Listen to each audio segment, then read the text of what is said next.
സാറിന്റെ ഇപ്പോ 108 ആണെങ്കിൽ ഒരുപാട് പാട്ടുകളിൽ സാറിന് 108 അല്ലേ 180 108 ആംബുലൻസിന്റെ നമ്പരാ. ചുമ്മാ അതൊക്കെയാണ്. എന്നാ കോവിഡ് കാലം പറയാൻ പറ്റില്ല, കോവിഡ് ആയതാരും 108 കണ്ട് അത് അങ്ങനെ ആയിപ്പോയതാണ്. 180 അതില് ശ്വേതയും കാർത്തിക്കും പാടിയ പാട്ടുകള് സന്ധിക്കാതെ കേൾക്കാം. എന്തെങ്കിലും ഇതിനോട് ചേർന്ന് എന്തെങ്കിലും പറയാണ്ടോ? സന്ധിക്കാതെ ഉണ്ടാക്കി കഴിഞ്ഞപ്പോഴത്തേക്കും എനിക്ക് ഇങ്ങനെ തോന്നിയില്ല. ഇല്ല, അത് പറയേണ്ട ഈ ഒരു 180 എന്നുള്ള ഫിലിമിന്റെ ആ ടൈറ്റിൽ ഇടാൻ കാരണം ഞാനാണ്. കാര്യം അതിന്റെ ഡയറക്ടർ കമ്പോസിങ്ങിന് വന്നു. ഞാൻ ഓർത്തു എന്താണ് ഇങ്ങനെ ഒരു പടത്തിന് ഇങ്ങനെ ഒരു പേര്. അല്ല, ഇങ്ങനെ ഒരു പാട്ട് ചെയ്തു. അപ്പോൾ ഒരു പാട്ടിന് അദ്ദേഹം മണിരത്നത്തിന്റെ ഏറ്റവും ക്ലോസ് ഫ്രണ്ടാണ്. അപ്പം സംസാരം വളരെ കുറവാണ്, സംസാരിക്കത്തില്ല. അപ്പം ഞാൻ അദ്ദേഹം വീട്ടിലൊക്കെ പോയിട്ട് ഇഡ്ഡലി വേണമെങ്കിൽ ഭാര്യ എടുത്ത് എന്നാക്കിയാൽ അത് ഉണ്ടാക്കി കൊടുക്കുന്ന ഒരു ഭാര്യയാണ് അദ്ദേഹത്തിന്. ഇല്ല, ഒന്നും സംസാരിക്കില്ല.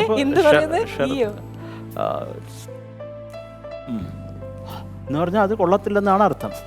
അപ്പം നമ്മൾ ഇദ്ദേഹത്തിന്റെ മനസ്സിലെന്താണ് അല്ല ഒന്ന് നമ്മളോട് കമ്മ്യൂണിക്കേറ്റ് ഒന്നും ചെയ്യത്തില്ല.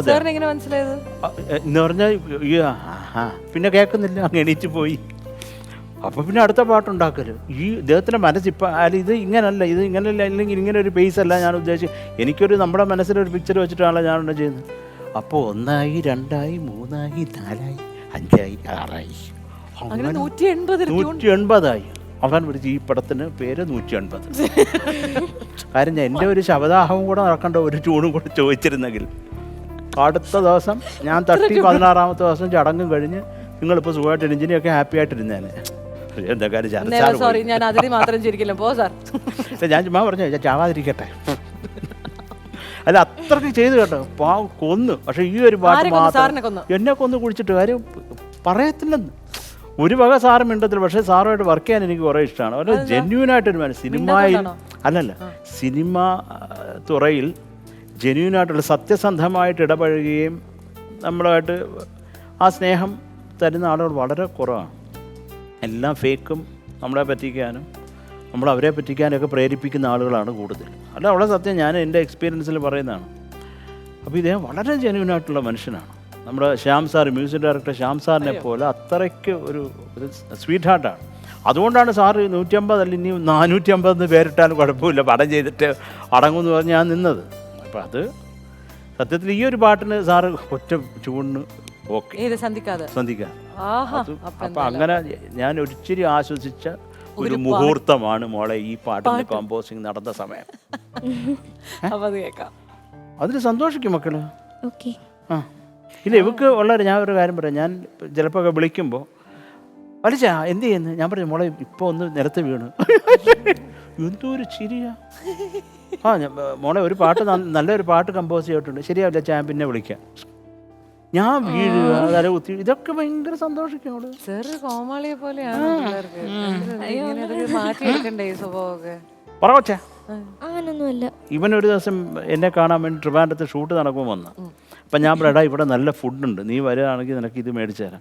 ഓക്കെ അണ്ണാ എന്ന് പറഞ്ഞിട്ട് വന്നു. അപ്പോൾ ഇവൻ വന്ന് നമ്മൾ കഴിപ്പൊക്കെ ഉണ്ടെന്ന് ഭയങ്കര സന്തോഷമായി. രാത്രി കിടക്കാൻ നേരത്ത് നമ്മൾ തലയെണ്ണണമല്ലോ, ഞാനും ഉണ്ട്, എൻ്റെ 2 മാനേജർമാരുണ്ട്, അപ്പോൾ ഇവനും ഉണ്ട്. അത് മൊത്തം 4 പേരുണ്ട്. ഒരു തല കാണുന്നില്ല. അപ്പോൾ ഇവൻ രാത്രി അവൻ ഇറങ്ങത്തില്ല, ഇവന് ഈ പ്രേതത്തിന് എല്ലാത്തിനെയും ഞങ്ങൾക്ക് പേടിയാണ്, എന്നെക്കാളും കഷ്ടമാണ്. അപ്പോൾ ഇവനെ കാണുന്നില്ല. നമ്മളാ ലോകം, എൻ്റെ മാനേജർ അണ്ണാ രഞ്ജിത്തേട്ടാ എവിടെ ഇവൻ നടക്കുന്നു നേരെ പറയാം, ഇവനെ കാണുന്നില്ല. കുറേ അവസാനം ഞാൻ പറഞ്ഞു ഇവനിനി ഇറങ്ങിപ്പോയോ, കൊല്ലത്തെ കണ്ട് നടന്നു പോയോ, ഇങ്ങനെയൊക്കെ ചെയ്യുവൻ വിട്ട്. ഞാൻ പറഞ്ഞു ശരി എന്നാലും നീ ഡ്രസ്സ് മാറടാ. എന്നിട്ട് അപ്പോൾ അവനവിടുത്തെ നമ്മുടെ ആ ഒരു ബീറോ ഉണ്ട് ഈ തുണി ഇടാനുള്ള, അത് പറഞ്ഞപ്പോൾ അതിനകത്തിരുന്ന് ഫോൺ ചെയ്ത് ഭാര്യയ്ക്ക് വിളിച്ചുകൊണ്ടിരിക്കുന്നു, ബിയർത്തൊഴുകി. ആ ബീറോയ്ക്കകത്തിരിക്കുന്നവൻ, അവനെ കണ്ട് ഞാൻ പേടിച്ചും പോയി. ഞാൻ കുലുക്കി നോക്കിയപ്പോൾ എൻ്റെ ജീവനുണ്ട്, അവന് പിന്നെ കുഴപ്പമില്ല.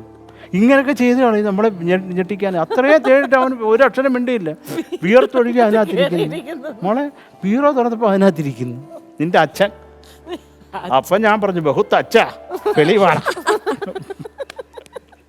അല്ല, ഇതൊക്കെ ഓർമ്മ വരുമ്പോൾ പറയുന്ന, അല്ലാണ്ട് ഇപ്പം എന്ത് ചെയ്യാൻ. മക്കള് പാടാണോ?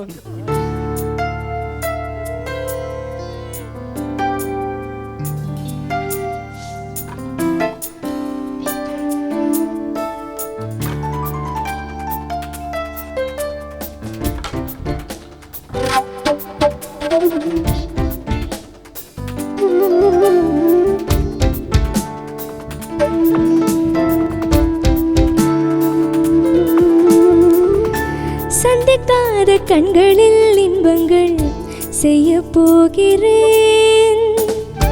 சிந்திக்காத சிந்திடும் கொண்டலால் பெய்ய போகிறேன். அன்பின் நாளையானாய் ஏங்கும் ஏனானாய் தண்ணீரை தேடும் மீனாய் சந்திக்காத கண்களில் இன்பங்கள் செய்ய போகிறேன்.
பமணி பகரி தனிசாரி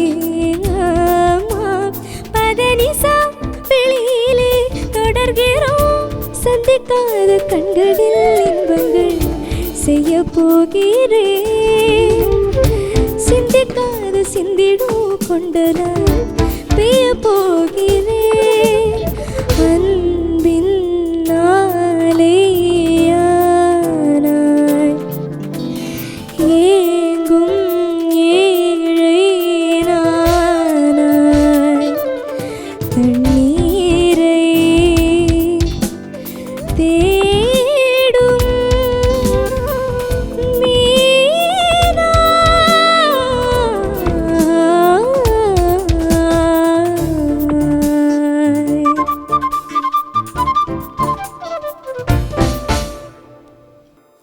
ആ